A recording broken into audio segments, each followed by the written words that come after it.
নির্বাচনের বিকল্প ভাবছে না অন্তর্বর্তীকালীন সরকার। ২০২৬ সালের ১২ই ফেব্রুয়ারি বৃহস্পতিবার সংসদ নির্বাচন করার প্রাথমিক লক্ষ্য ঠিক করে এগোচ্ছে সরকার।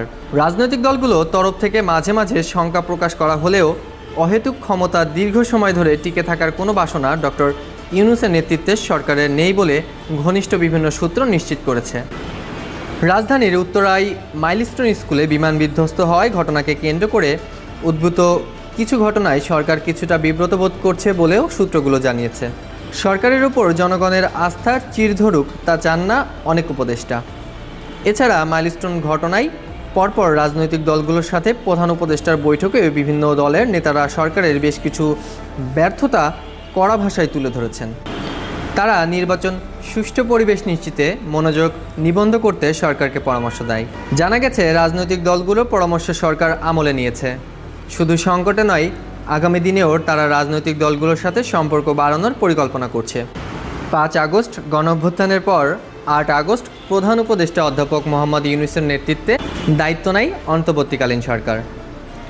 অন্তর্বর্তীকালীন সরকারের এই পথ চলাটা সহজ ছিল না, কারণ পুরো দেশ ছিল দৃশ্যত যুদ্ধবিধ্বস্ত অবস্থার মতো।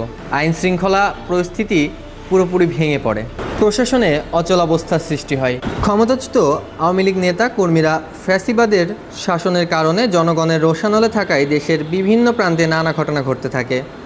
এর পাশাপাশি শেখ হাসিনা সরকারের নানা ব্যাককল টানতে হয় তাদের। এমন একটি অবস্থা থেকে দেশের পুরোপুরি না হোক মোটামুটি পর্যায়ে স্থিতিশীল করতে বর্তমান সরকারকে বেশ বেগ পেতে হয়। এতে কেটে যায় প্রায় ৬ মাস।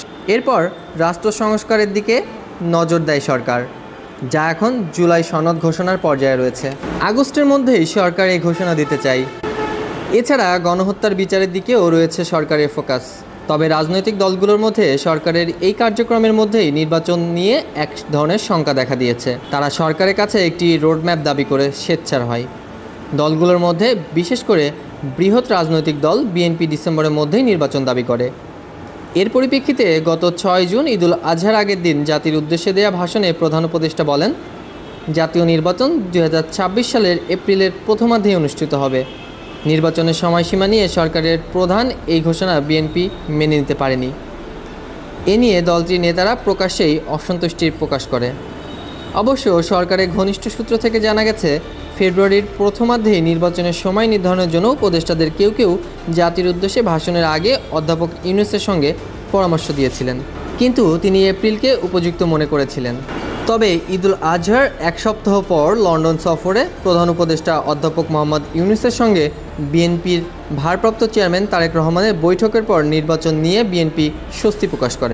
ওই বৈঠক শেষে যৌথ বিবৃতিতে ঘোষণা আসে, সব প্রস্তুতি সম্পন্ন করা গেলে আগামী বছরের রমজান মাসের আগে অর্থাৎ ফেব্রুয়ারির প্রথমার্ধে নির্বাচন হতে পারে। কিন্তু সাম্প্রতিক দিনগুলোর নির্বাচন নিয়ে আবারও এক ধরনের অনিশ্চয়তার ইঙ্গিত দিচ্ছেন বিভিন্ন দলের নেতারা। কোনো রাজনৈতিক দল নির্বাচন বিলম্ব করার চেষ্টা চালাচ্ছে বলে অভিযোগ আসে বিএনপির তরফ থেকে। গত ৮ জুলাই প্রধান উপদেষ্টার প্রেস সচিব শফিকুল আলম এক সংবাদ সম্মেলনে বলেন, ত্রয়োদশ জাতীয় নির্বাচন ফেব্রুয়ারি অথবা এপ্রিলে হবে। আগামী নির্বাচনে ভোটারদের যেন একটি ভালো অভিজ্ঞতা হয় এবং সুন্দর স্মৃতি থাকে, সেজন্য ডিসেম্বরের মধ্যেই সব প্রস্তুতি শেষ করার নির্দেশ দিয়েছেন প্রধান উপদেষ্টা অধ্যাপক ডক্টর মোহাম্মদ ইউনূস।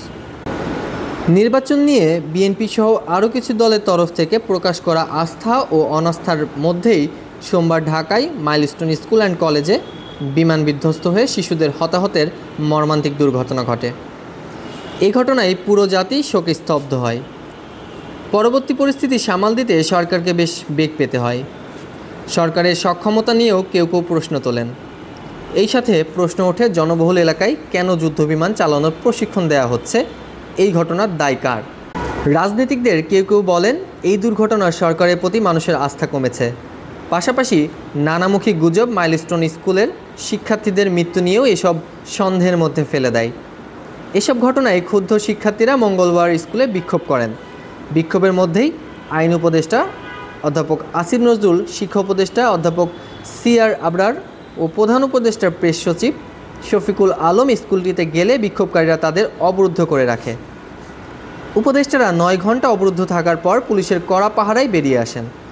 আর সচিবালয়ে বিক্ষোভ ছাত্রভঙ্গ করতে হয়েছে পুলিশকে লাঠিচার্জ ও কাঁদানে গ্যাস নিক্ষেপ করে।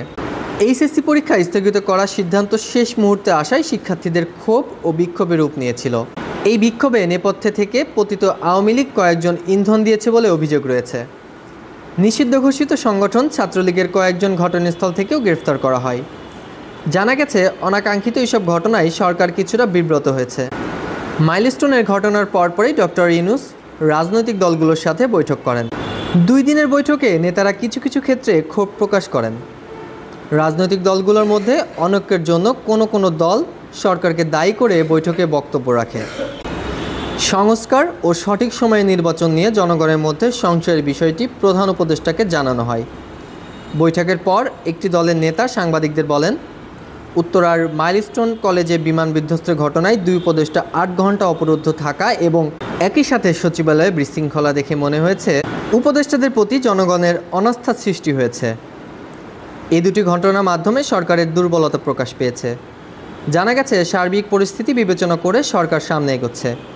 তাদের মূল টার্গেট নির্বাচন, সেটি 2026 সালের 12ই ফেব্রুয়ারিতে হওয়ার সম্ভাবনাই প্রবল।